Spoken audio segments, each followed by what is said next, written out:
Lois and Ryan Murphy, married for 5 years, represented a union that at first glance seemed to be the epitome of prosperity and marital happiness. Ryan, a successful businessman and owner of a chain of electronic stores, proudly showcased his business acumen. Lois, on the other hand, was an undeniably talented graphic designer whose creativity and aesthetic sense were widely recognized in her professional circle. However, beneath the surface of this perfect image lay a profound imbalance. At the beginning of their marriage, Ryan had asked Lois to give up her promising career to dedicate herself to their home. "My love, with my business growing, we need someone to take care of our house, create a refuge for us," he had said, his eyes gleaming with persuasion. Lois, though hesitant, complied with the request, believing that such a sacrifice would strengthen their marriage. "I just wanted the best for us, Ryan," Lois remembered saying when doubts about her decision haunted her. "And I thank you for that, dear. You make our home a wonderful place," Ryan replied.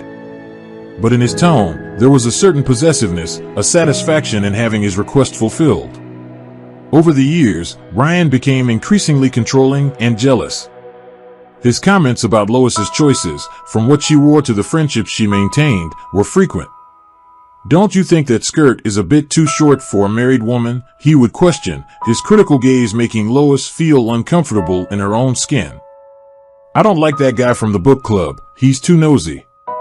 "You should stop going there," he suggested on another occasion, disguising his words as concerned advice. Lois, in turn, tried to maintain peace by suppressing her own desires and aspirations. "Maybe you're right, Ryan. I don't want to cause problems," she would agree, her voice losing strength day by day. The financial stability Ryan provided did not compensate for the growing sense of confinement and loss of identity that Lois felt. On the rare occasions when Lois tried to express her dissatisfaction, Ryan would react defensively.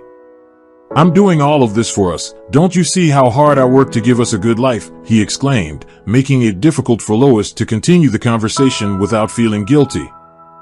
Thus, the Murphys' marriage, despite its outward appearance of success, was marked by growing tension and dissatisfaction. The combination of Ryan's controlling and jealous behavior and Lois's silent resignation created an emotional abyss, highlighting that material stability was not enough to sustain the health of a relationship. During a typical candlelit dinner, Ryan, with a glass of wine in hand, might say with a cold smile, "You must remember, dear, how lucky you are. Many women would love to be in your place without worrying about money or work."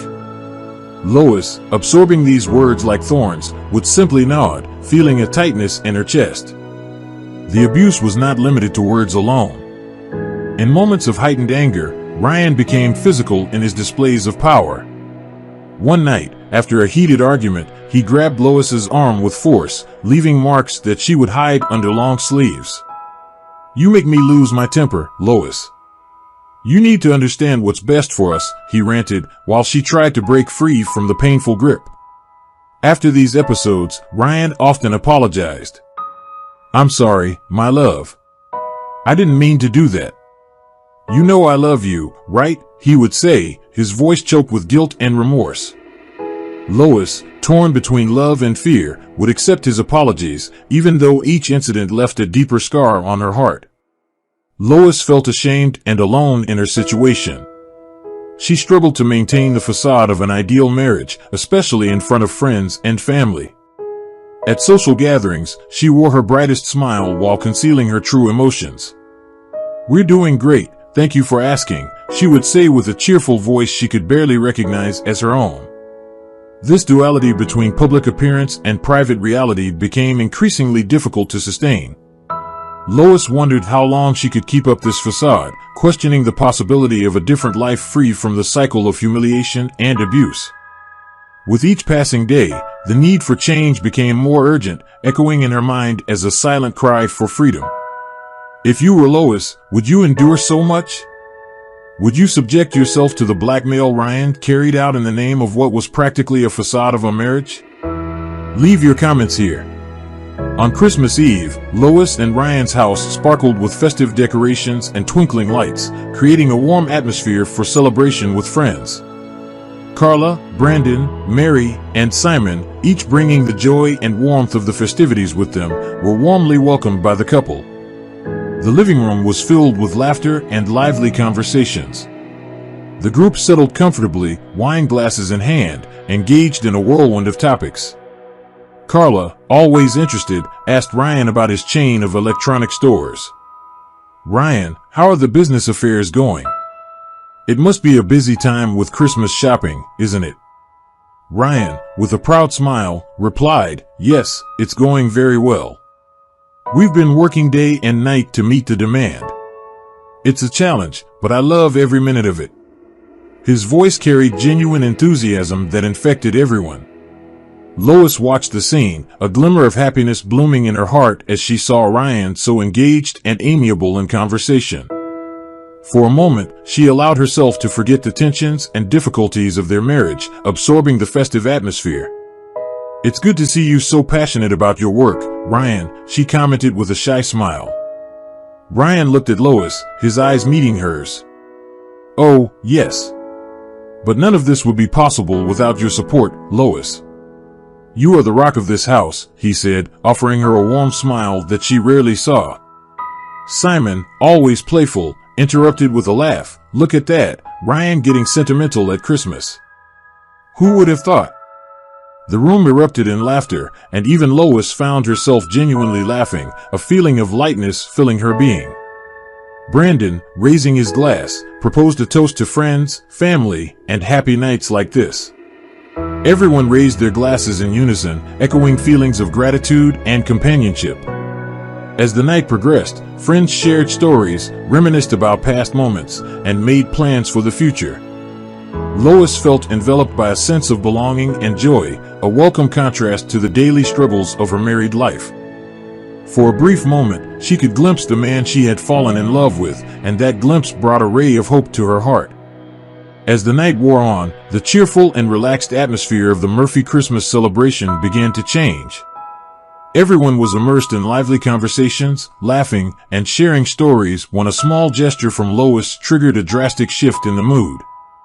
Lois, who had gotten up to grab a sweet from the coffee table, was abruptly interrupted by Ryan with a tone dripping with sarcasm. He said loudly enough for everyone to hear, "Really, Lois? More sweets?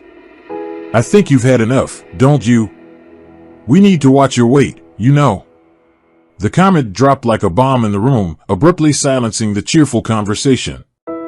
Lois, surprised and embarrassed, stopped with the sweet halfway to her mouth, suddenly feeling exposed and humiliated under the gazes of her friends. Carla, always protective and straightforward, was the first to react. "Ryan, that was totally unnecessary and rude. You shouldn't talk to Lois like that," she admonished, her voice filled with disapproval.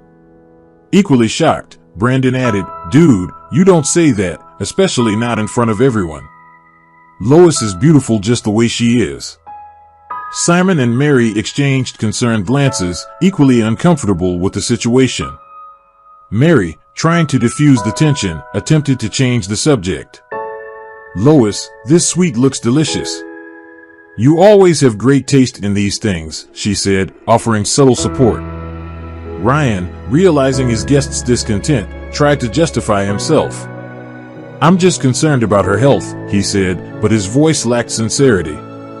Lois, struggling to maintain composure, tried to shift the focus away from the awkward situation.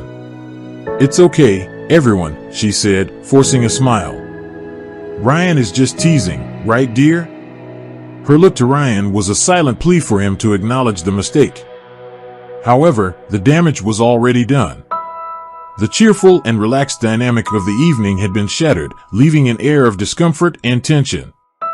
The friends, though they tried to resume their conversations, couldn't forget the unpleasant episode, reflecting on the true state of Lois and Ryan's relationship. After Ryan's disrespectful comment about Lois's weight, tension in the living room was palpable. Carla and Brandon, uncomfortable with the situation, decided it was time to leave. Before departing, Carla approached Lois, speaking in a low but firm tone. "Lois, you don't deserve to be treated like this. Ryan is being toxic, and you need to seriously think about it," she advised, her concern evident in her eyes. Brandon, supporting his wife, added, "We're always here for you, Lois. Remember that." His voice carried the weight of sincerity and concern. Ryan, irritated by the intervention, responded curtly, "Don't meddle in my marriage. I know what I'm doing." Mary, who had been trying to keep the peace until then, felt compelled to speak up. "Ryan, this is not how you treat someone you love. We are genuinely concerned about Lois," she said, her voice trembling with emotion. The argument continued for a few minutes, with Ryan insisting on his stance and Lois's friends clearly expressing their support for her. The festive atmosphere had turned into a minefield of tensions and accusations. Finally, Simon and Mary also decided it was time to leave. "Lois, we're here for you. Whatever you need, just call," Simon said, offering a sympathetic look. Lois, still in shock from the events of the night, thanked her friends, feeling a mixture of gratitude and sadness. "Thank you, guys. I appreciate it very much," she managed to say, her voice almost a whisper. With the departure of her friends, Lois and Ryan were left alone, each lost in their own thoughts. Christmas Eve, meant to be a celebration of love and togetherness, had become a mirror of the deep cracks in their marriage. The solidarity of her friends made it clear to Lois that she was not alone, but it also emphasized the harsh reality of her relationship with Ryan. After the tense and worried departure of her friends, Lois found herself alone in her festively decorated home, now filled with an oppressive silence. The Christmas lights blinked sadly, reflecting her mood. Humiliated and with tears streaming down her face, she sat on the couch, the weight of the night bearing down on her shoulders. As Ryan ascended the stairs, clearly disturbed but without expressing any apologies, Lois remained motionless, lost in thought. Carla's words and the concern in Brandon, Simon, and Mary's eyes echoed in her mind. "I can't go on like this," she whispered to herself, a determination emerging amidst the pain. In the days leading up to this moment, in moments of clarity and courage, Lois had secretly begun to plan her departure. She knew she needed a change, but always found a reason to delay. Now, after the night of humiliation and the support of her friends, she knew it was time to take action. Rising with newfound resolve, Lois quietly ascended the stairs, heading to the guest room where she had already hidden a suitcase. She began packing her essential belongings, clothes, important documents, a few personal mementos. With each piece of clothing folded, she felt a mixture of fear and relief as she packed the suitcase. Tears continued to flow down her face, but now they were tears of a different kind, not just sadness but also hope. "I deserve better than this," she spoke to her reflection in the mirror, her voice firm despite the emotion. Ryan, exhausted and oblivious to what was happening, slept soundly in the room next door. Lois seized the opportunity to write a brief note explaining her departure with no details, just a need for space and time for herself.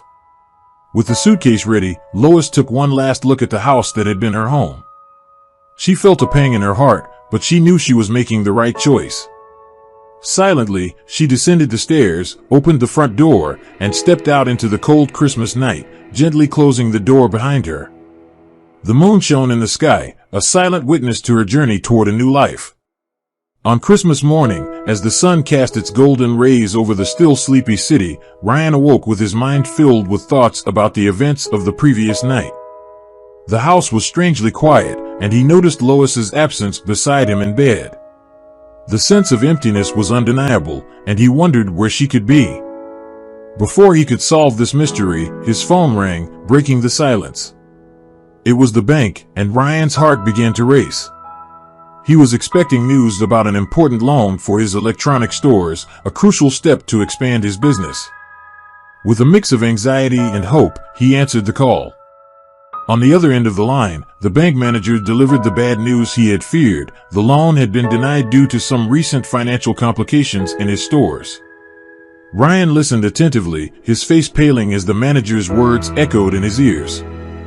Desperate and unsure how to face this situation, he asked the manager if there were any alternatives. It was then that the manager suggested a possibility that caught him by surprise, using Lois's credit as collateral for the loan. Lois has an excellent credit history, and this could be the solution to your problems, the manager said. Ryan, though relieved to have a potential way out, also felt uncomfortable with the idea. He knew Lois wouldn't be pleased with the decision, and it could spell the end of their already fragile marriage. But at the moment, he saw few options. After hanging up the phone, Ryan fell silent for a moment, reflecting on the situation.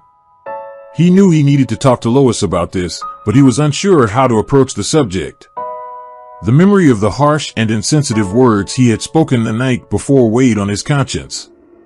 With a sigh, he got out of bed and began to dress. He was determined to find Lois and have a difficult conversation about the loan. As he prepared, he couldn't help but think of the irony of the situation. The same woman he had humiliated and belittled was now his potential financial salvation. Fate had an enigmatic way of weaving its webs, and Ryan was about to face the consequences of his actions. With a lump in his throat and a heavy heart of apprehension, Ryan roamed the house in search of Lois. Christmas morning was quiet, only interrupted by the gentle sound of a radio playing soft music. He opened all the doors on the upper floor of the house, but every room was empty. A cold shiver ran down his spine as he realized his wife wasn't there. With slow and uncertain steps, he descended the stairs, searching for any sign of Lois. The glow of the Christmas lights that still adorned the living room seemed somber now. His gaze finally stopped at the coffee table where a white piece of paper was carefully placed. He approached and picked up the letter, his heart racing as his eyes scanned the handwritten words. It was Lois's handwriting, and he knew he was about to read something that would change his life. Instead of finding Lois, Ryan found a letter. In it, Lois described the reasons for her departure, highlighting the abuse she had suffered and the decision to divorce, encouraging Ryan to become a better person. The words felt like heavy weights as he read each line. Tears began to blur his vision, but he forced himself to keep reading. Lois described the suffering she had endured, the years of emotional and physical abuse she had hidden for so long. She spoke of the fear that had kept her a prisoner, the fear of her husband, the man she loved. The letter contained a mix of sadness and hope. Lois explained her decision to leave, to seek a life free from the abuse that had dominated their marriage. She encouraged him to reflect on his actions, to become a better person, and to seek help for his issues. Tears finally flowed freely down Ryan's face as he finished reading the letter. He was alone in the room, facing the devastating reality of his own cruelty. Lois's letter was a brutal revelation, an expose of the wounds he had inflicted on the woman he had vowed to love and protect. Ryan knew he could no longer ignore the truth. He had to confront his actions. If there was any hope of redemption, he would need to seek help. With Lois's letter in hand, he felt the weight of his responsibilities as a husband and a human being. It was the beginning of a difficult journey, a journey to become the person Lois had believed he could be. The house that once echoed with laughter, conversations, and even arguments was now shrouded in deafening silence. Ryan, sitting in the living room, still held Lois's letter in his trembling hands. His eyes were swollen from crying, and his face was pale, consumed by disbelief. Incredulous and unable to contact Lois, Ryan found himself alone. He tried calling Lois's cell phone several times, but all calls went to voicemail. He sent desperate text messages pleading for her to answer, but there was no response. A sense of helplessness overcame him, and he felt like a shipwrecked survivor adrift in a sea of uncertainty. Meanwhile, in a distant place, Lois was beginning a new chapter in her life. She had taken refuge in a friend's house, a safe place where she could finally breathe freely, away from the abuse that had suffocated her existence for years. There, she began to rebuild herself, rediscover her independence, and nurture her self-esteem. Every day, Lois grew stronger. She found support in domestic abuse victim support groups and started attending therapy sessions, taking the first steps toward healing. She reconnected with friends and family she had neglected during her tumultuous marriage. The story, which began with the shadow of oppression and abuse, ended with a ray of hope. Lois's courage was the ultimate focus of the story. She had faced her fears, broken free from the chains of abuse, and sought a better life. Her inspiring journey served as a reminder that even in the darkest of circumstances, inner strength and courage can lead to transformation. While silence hung in Ryan's house, a new narrative was unfolding in Lois's life. And although the future was uncertain for both of them, the contrast between their choices resonated as a powerful reminder of the human capacity to reinvent oneself, break free from the past, and seek a brighter path. Thank you for joining us today on Deep Stories.